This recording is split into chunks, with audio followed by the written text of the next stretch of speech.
வல்லமை உள்ளவரே உமக்கு ஸ்தோத்திரம். எல்லாரும் 2 கரங்களை உயர்த்தி இயேசுவை மகிமைப்படுத்துவோம். எங்களுக்காக கல்வாரி சிலுவையில் இரத்தம் சிந்தி மரித்து அடக்கம் பண்ணப்பட்டு சொன்னபடி 3ஆம் நாள் உயிர் தெழுந்து சதா காலங்களில் உயிரோடு இருக்கிற தெய்வமே, மறுபடியும் எங்களை சேர்க்க வருகிறவரே, உம்மை நாங்கள் மனதார துதிக்கிறோம். பரிசுத்த ஆவியானவரே, நாங்கள் உம்மை மகிமைப்படுத்துகிறோம். ஆராதனைக்கு உரியவரே, நாங்கள் உம்மை உயர்த்துகிறோம். சர்வ வல்லமை உள்ளவரே இயேசுவே, எங்கள் இருதயத்தின் ஆழத்திலிருந்து நாங்கள் உம்மை உயர்த்துகிறோம். நாங்கள் உம்மை ஸ்தோத்திரிக்கிறோம் ஆண்டவரே.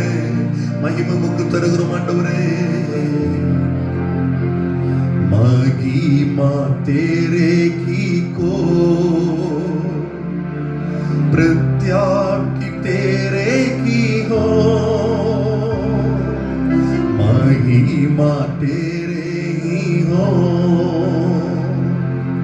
प्रताप की तेरे ही हो। स्तुति करूंगा ओ प्रशंसा मेले तुझे प्रभु जी, स्तुति करूंगा ओ प्रशंसा मेले तुझे प्रभु जी। करंगल उयर्ती आराधना हो, आराधना हो,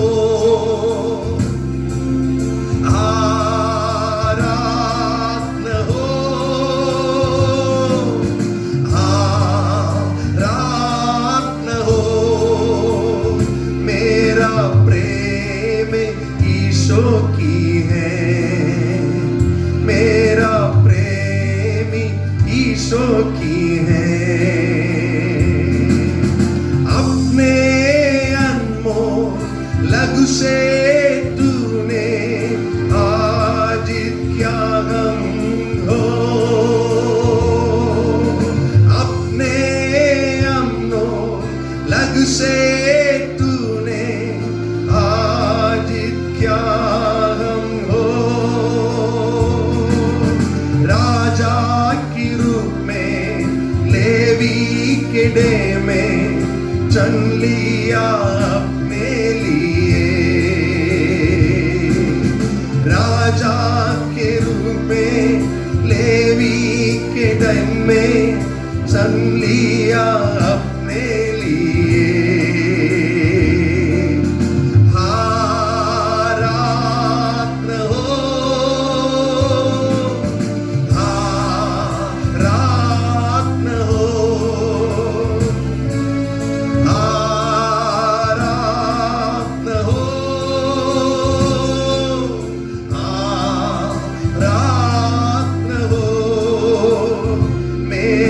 प्रेमी ईशो की है, मेरा प्रेमी ईशो की है।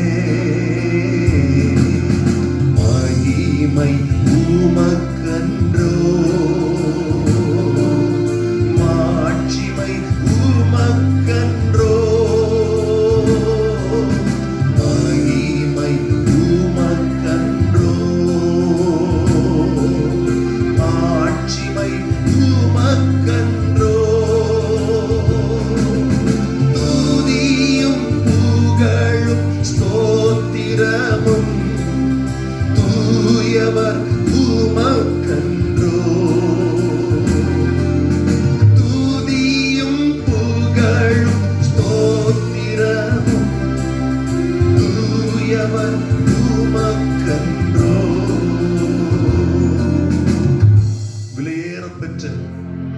இரத்தத்தினால் எங்களுக்கு விடுதலை கொடுத்தீரே ஆண்டவரே. இப்படி சமூகத்திலே ராஜாக்களாக ஆசாரியர்களாக எங்களை நிறுத்தி இருக்கிறீரே, அதற்காய் ஸ்தோத்திரம். தொடர்ந்துள்ள பகுதியும் கர்த்தருடைய கிருபையின் கரங்களை நடத்தட்டும். இயேசு கிறிஸ்துவின் விலையேறப்பெற்ற நாமத்தில் ஜெபிக்கிறோம் நல்ல பிதாவே, ஆமென், ஆமென். அமர்ந்து கொள்ளலாம். கர்த்தருடைய பரிசுத்த நாமம் மகிமைப்படுவதாக. இன்று நம்முடைய தியானத்திற்காக ஒரு வசனத்தை எடுத்து வாசிப்போம். யோசுவா 3வது அதிகாரம் 7வது வசனம். யோசுவா 3:7. கர்த்தர் யோசுவாவை நோக்கி, நான் மோசேயோடு இருந்தது போல உன்னோடும் இருக்கிறேன் என்பதை இஸ்ரவேலர் எல்லாரும் அறியும்படிக்கு இன்று அவர்கள் கண்களுக்கு முன்பாக உன்னை மேன்மைப்படுத்துவேன். மோசே பார்த்து தேவன் சொல்லுகிற வார்த்தை, இன்று அவர்கள் கண்களுக்கு முன்பாக உன்னை மேன்மைப்படுத்துவேன். ஏன் ஜோசுவாவை பார்த்து சொல்லுகிறார்? யோசுவாவுக்கு ஒரு பயம். இஸ்ரவேல் ஜனங்கள் என்று சொன்னாலே ஒரு பயம். வணங்கா கழுத்துள்ள ஒரு ஜனம். தேவன் எவ்வளவோ நன்மை செய்தும் தேவனுடைய நன்மையை நினைக்காதபடி நன்றி கெட்ட ஒரு ஜனம். மோசேக்கு விரோதமாகவே இந்த ஜனங்கள் பேசினார்களே. மோசே எவ்வளோ ஒரு தேவனுடைய பெரிய ஒரு மனிதன், தேவனோடு கூட இருக்கிற மனிதன். அந்த மனிதனுக்கு விரோதமாகவே இந்த பொல்லாத ஜனங்கள் கிரியை செய்தார்களே. இந்த ஜனங்களை நான் எப்படி ஆளுகை செய்வது? இந்த ஜனங்களை நான் எப்படி கொண்டு போவது என்று அவர் தன்னுடைய பொறுப்பை எடுக்கும் போது வேதனையோடு, பயத்தோடு, கலக்கத்தோடு இருக்கிறார். அதனால்தான் யோசுவா 1வது அதிகாரம் 5வது வசனம் எல்லாருக்கும் தெரிந்த வசனம். நீ உயிரோடு இருக்கும் நாட்கள் எல்லாம் ஒருவனும் உனக்கு முன்பாக எதிர்த்து நிற்பதில்லை, நீ பயப்படாத என்று சொல்லுவார். ஹல்லேலூயா! எத்தனை பேருக்கு தெரியுதுங்க? ஹல்லேலூயா! நீங்க ஹல்லேலூயா சொல்ல சொல்ல ஆண்டவருடைய நாமத்தை மகிமைப்படுத்துறீங்க. ஹல்லேலூயா! ஹல்லேலூயா சத்தம் எவ்வளவு தூரம் கேட்கிறதோ அவ்வளவு தூரம் தான் பிசாசு நிற்க முடியுங்க. ஹல்லேலூயா கேட்கிற இடத்துல பிசாசுக்கு அதிகாரம் இல்லை. ஹல்லேலூயா! உரத்த சத்தம் ஹல்லேலூயா! யோசுவா, இப்படிப்பட்ட ஜனங்களை நான் எப்படி கொண்டு போவது? என்ன செய்வது? மோசே என்ற தேவ மனிதன் எவ்வளோ தேவனுடைய வரத்தை பெற்று எவ்வளோ மகான் பெரிய பெரிய கிரியைகளை செய்தாரே. சிவந்த சமுத்திரத்தை 2ஆக பிளந்தாரே. அவருடைய வார்த்தைக்கே கீழ்ப்படியாத இந்த ஜனத்தை நான் எப்படி கொண்டு போவது? என்னுடைய வார்த்தைக்கு எப்படி இவர்கள் கீழ்ப்படிவார்கள் என்று வேதனையோடு, பயத்தோடு ஒவ்வொரு நாளும் அவர் ஜீவிக்கிறார். தேவன் அவரோடு பேசின பிற்பாடு கூட அவருக்குள்ள ஒரு பயம். 1வது அதிகாரத்தில் தேவன் பேசுகிறார், ஜோசுவாவே பயப்படாத, நான் உன் கூட இருக்கிறேன், பயப்படாத. ஹல்லேலூயா! எனக்கு அருமையான தேவனுடைய பிள்ளையே, கர்த்தர் இன்று உங்களை பார்த்து தேவன் சொல்லுகிற வார்த்தை, நீங்கள் பயப்படாதீங்க. என்ன காரணம், என்ன பிரச்சனையானாலும் சரி, எதுவானாலும் சரி, நீங்க பயப்படவே கூடாதுங்க. ஒவ்வொரு நாளும் தேவனுடைய வார்த்தை சொல்லுகிறது பயப்படாத. இந்த வேதாந்தத்தில் சொல்லப்பட்ட வார்த்தை பயப்படாத என்று சொல்லப்பட்ட வார்த்தை சில பரிசுத்தவான்கள் சொல்லுகிறார்கள் 366 முறை எழுதப்பட்டிருக்கிறது என்று. அப்படி என்றால் என்ன? ஒவ்வொரு நாளும் தேவன் உங்களை பார்த்து சொல்லுகிற வார்த்தை பயப்படாத. என் மகனே, என் மகளே, பயப்படாத. தேவனுடைய சத்தத்தை கேளுங்க. நான் பயப்படவே மாட்டோம். என்ன நடந்தாலும் சரி, அவன் நம்மோடு கூட இருப்பார். எனக்கு அருமையான தேவனுடைய பிள்ளை, இந்த வார்த்தை இன்று அவர்கள் கண்களுக்கு முன்பாக நான் உன்னை மேன்மைப்படுத்துவேன் சொன்னபடியே தேவன் மேன்மைப்படுத்தினாருங்க. 4வது அதிகாரத்தில் பார்க்கும்போது 4வது அதிகாரம் 14வது வசனத்தை நாம் வாசிக்கும் போது நாம் புரிந்து கொள்ள முடியும். அந்நாளில் கர்த்தர் யோசுவாவை சகல இஸ்ரவேலரின் கண்களுக்கு முன்பாகவும் மேன்மைப்படுத்தினார். அவர்கள் மோசேக்கு பயந்தது போல அவனுக்கும் அவன் உயிரோடு இருந்த நாளெல்லாம் பயந்திருந்தார்கள். ஹல்லேலூயா. பாருங்க, இதற்கு முன்னதாக அந்த ஜனங்கள் ஜோசுவாவை ஒரு பொருட்டாக எண்ணல. இவனா நம்மளை நடத்த போகிறது, இந்த மனுஷனா, இவனை பற்றி எனக்கு தெரியாதா, எப்படி எப்படி இருந்தான்னு எனக்கு தெரியாதா, அவ்வளவு அற்பமா பேசின ஜனங்க. ஏன் நம் ஜோசுவா அந்நாட்கள்ல அவருடைய வேலை என்னன்னா, மோசே என்ன சொல்லுவாரோ அதை தான் செய்வார். ஒரு வேலைக்காரனை போல இருந்த அமலேக்கினோடு யுத்தம் பண்ணணும், அவர் யுத்தம் பண்ணுவார். மோசே ஜெபம் பண்ணி கொண்டிருப்பார். சீனாய் மலைக்கு எப்பப்பெல்லாம் அவர் போய் ஜெபம் பண்ண போவாரோ அப்பெல்லாம் ஜோசுவாவை என்ன செய்ய சொல்லுவார்னா, இந்த மலையின் அடிவாரத்துல நீ காவல் காத்து கொண்டிருக்கணும், யாருமே கிட்ட வரக்கூடாது, ஒரு மிருகங்கள் வரக்கூடாது, ஒரு மனுஷர்கள் வரக்கூடாது, சிறு குழந்தைகள் வரக்கூடாது, உன்னுடைய வேலை காவல் காக்க வேண்டிய வேலை. இதெல்லாம் இஸ்ரவேல் ஜனங்களுக்கு தெரியும். இவன் என்ன செய்து கொண்டு இருந்தா எங்களுக்கு தெரியாதானே? ஒரு காவல் காத்து கொண்டு இருந்தவன் இப்போ நம்மள அரசாட்சி செய்ய போறானா, நம்மள நடத்த போறானா? இவனுக்கு என்ன இருக்கு, மண்டல என்னதான் இருக்கு இவனுக்கு? எப்படி எப்படி இருந்தா நமக்கு தெரியாதான்? நம்ம முன்னாடி தானே இவனை பார்த்தோம். எனக்கு அருமையான தேவனுடைய பிள்ளையே, ஒருவேளை உங்களை பார்த்து, ஒவ்வொரு மனிதரும் உங்களை பார்த்து அற்பமானலாம், ஏளனமா பேசலாம். நான் மனம் திரும்பிட்டேனே, முன்னாடி மாதிரி இல்லையே, முன்னாடி எவ்வளோ நான் சீரழிஞ்சு போயிருந்தேன், எவ்வளோ மோசமான வழியில் நடந்து பிசாசு சொன்ன வார்த்தைக்கு கீழ்ப்படிஞ்சு கொண்டு இருந்தேன், கெட்ட நண்பனோடு ஜீவித்த, எவ்வளோ பணத்தை நான் சீரழிச்சேன். நான் இப்போ ஒண்ணுமே இல்லை, மாறிட்டேன். ஆனாலும் என் வார்த்தையை நம்புறது இல்லையே, என் வார்த்தையை யாரும் கனம் பண்றது இல்லையே. எனக்கு அருமையான தேவனுடைய பிள்ளையே, கர்த்தர் உங்களை பார்த்து சொல்லுகிறார், இன்று அவர்கள் கண்களுக்கு முன்பாக உன்னை மேன்மைப்படுத்துவேன். பாருங்க, தேவன் சொன்னதுபடி அவர்களை மேன்மைப்படுத்தினார், ஜோசுவாவை மேன்மைப்படுத்தினார். அதற்கு பிறகு இவர்கள் கீழ்ப்படுகிறார்கள், பயம் உண்டாகுது.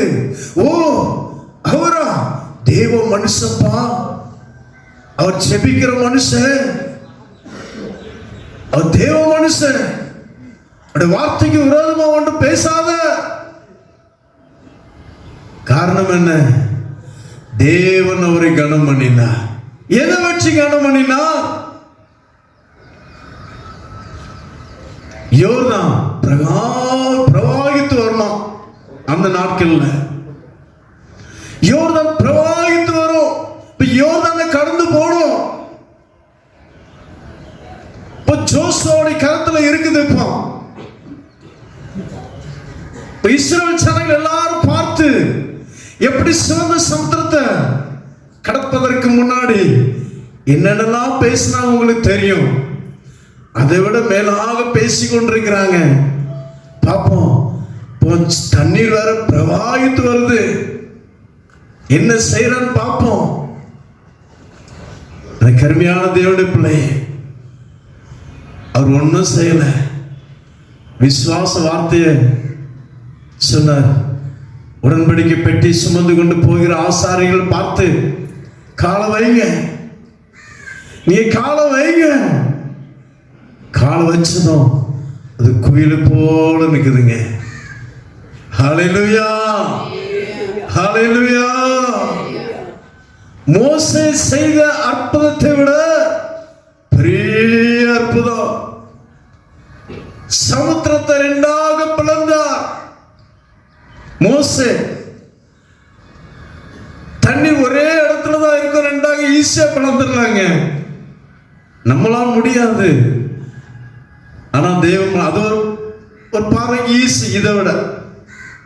ஆனா இது தண்ணி பிரவாகித்து வந்து கொண்டே இருக்குது, நதி வந்துட்டே இருக்குது. இது எப்படி பிளக்க முடியும்? இப்படி வர வர தண்ணி அப்படி மேல மேல ஒரு குவி ஒரு பில்லர் போல அப்படியே மேல மேல போயிட்டே இருக்குது. இந்த பக்கம் வழி, நடந்து போறதுக்கு வழி. இதை பார்த்தது ஜனங்களுக்கு ஒரு ஆச்சரியம். இந்த ஜோசு அந்த சின்ன பையன் எப்படி இருந்தா இந்த வார்த்தை சொன்ன பாரு, ஆசாரியன் இப்படி ஒரு வார்த்தை சொல்லி காலை வைங்க அப்படின்னா ஆயிடுச்சு. அற்புதம் எப்படி நிக்குது. அதை பார்த்த உடனே ஜனங்கள் எல்லாருக்கும் ஒரு பயம் உண்டாயிடுச்சு. ஓ, தேவ மனிதன். ஜோசுவா யாரு? தேவ மனிதன். அவர் ஒரு சாதாரண மனிதன் அல்ல. எனக்கு அருமையான தேவனுடைய பிள்ளையே, ஒரு சாதாரண மனிதன் அல்லவென்று அன்று இஸ்ரவேல் ஜனங்கள், அந்த நாள் முதல் இஸ்ரவேல் ஜனங்கள் ஜோசுவாவுக்கு பயந்து கீழ்ப்படிய ஆரம்பித்தார்கள். வேத வசனம் தெளிவாக சொல்லப்பட்டிருக்கு. எனக்கு அருமையான தேவனுடைய பிள்ளையே, கவலைப்படாதீங்க. ஆனா ஒண்ணு, கர்த்தர் உங்களையும் மேன்மைப்படுத்த வேண்டும் என்றால் அவரை நீங்க கனம் பண்ணணும். என்னை கனம் பண்ணுகிறவனை நான் கனம் பண்ணுவேன். 1 சாமுவேல் 2வது அதிகாரம் 30வது வசனம் பின்பாகத்தில் நாம் வாசிக்கிறோம். என்னை கனம் பண்ணுகிறவனை நான் கனம் பண்ணியே தீர்வேன். ஹல்லேலூயா. நாம் தேவனை கனம் பண்றோமாங்க? முழிச்ச உடனே எத்தனை பேர் வாட்ஸ்அப்பை பார்க்கிறோம், எத்தனை பேர் பேஸ்புக்கை பார்க்கிறோம்.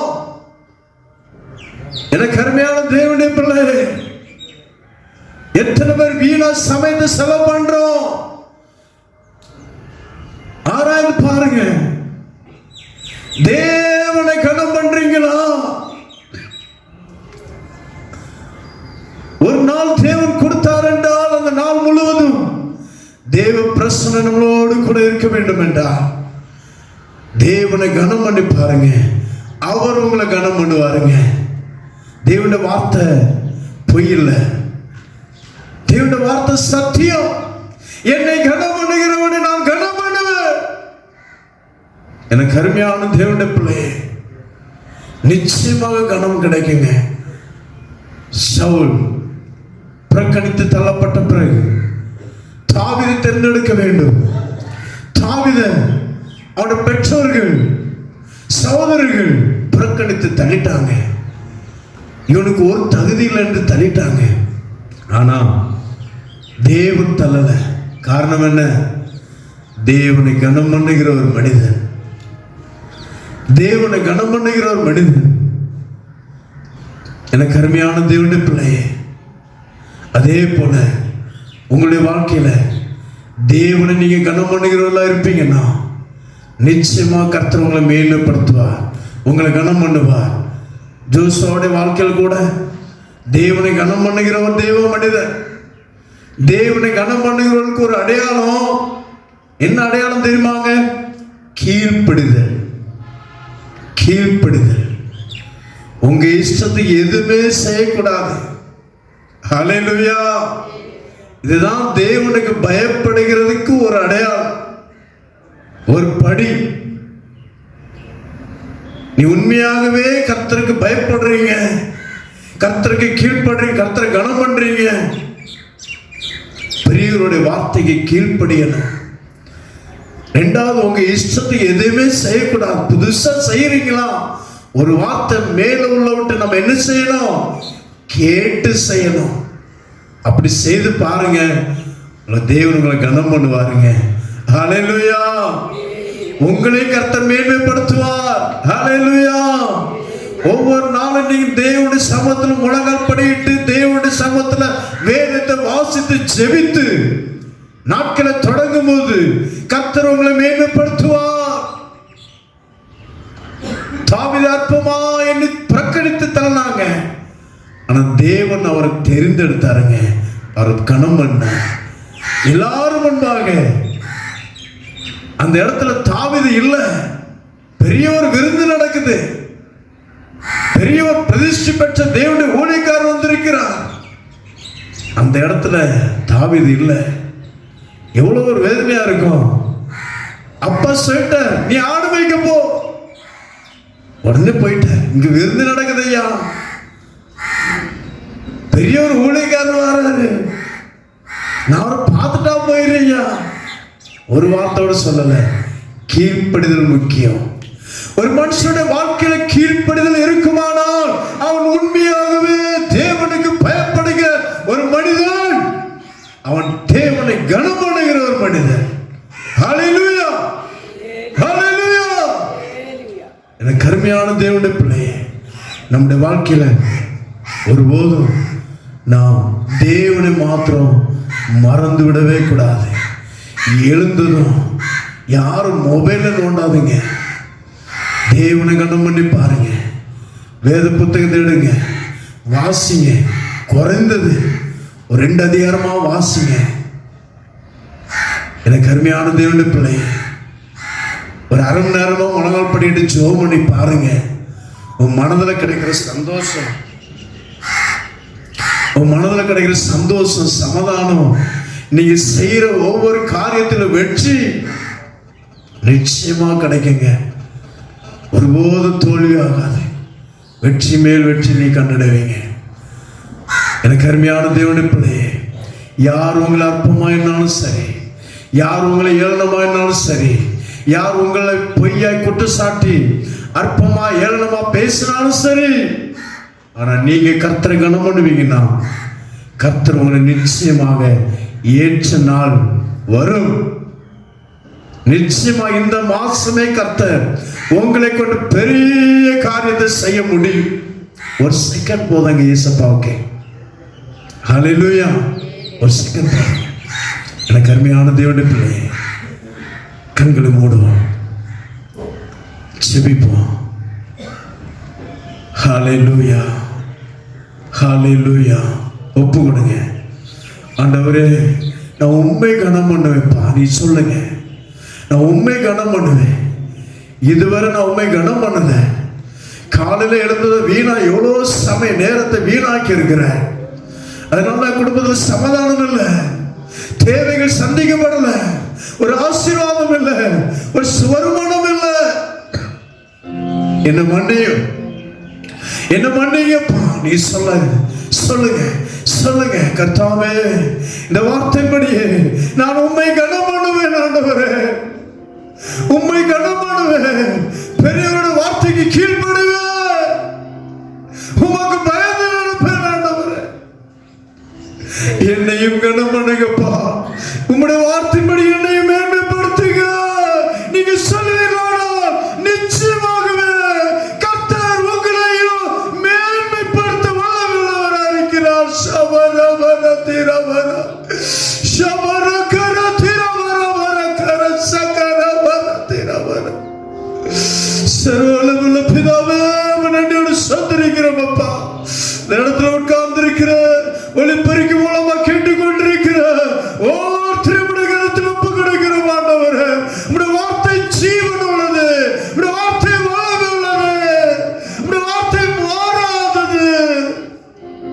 உம்முடைய வார்த்தை கொண்டு ஆண்டவரே, உம்முடைய பிள்ளைகளை நீர் ஆசீர்வதிப்பீராக. உம்முடைய வார்த்தை மூலம் உம்முடைய பிள்ளைகளை கனம் பண்ணுவீராக. அவர்கள் அறிக்கையிட்ட வார்த்தைப்படியே உமக்கு உண்மையும் கனம் பண்ணுகிறவர்களாக, உமக்கு பயந்து நடக்கிறவர்களாக, பெரியவருடைய வார்த்தை கீழ்ப்படுகிறவர்களாக. ஆண்டவரே, நீ செய்வதற்காக உமக்கு நன்றி. ஆண்டவரே, இந்த மாதத்தில் உம்முடைய பிள்ளைகளை மேன்மைப்படுத்துவதற்காக நன்றி. நன்றி அப்பா, நன்றி அப்பா, நன்றி அப்பா. அப்பா, ஜோசுவாவோடு கூட இருந்து பெரிய அற்புதத்தின் மூலமாக ஜனங்கள் பயந்து கீழ்ப்படி ஆரம்பித்தது போல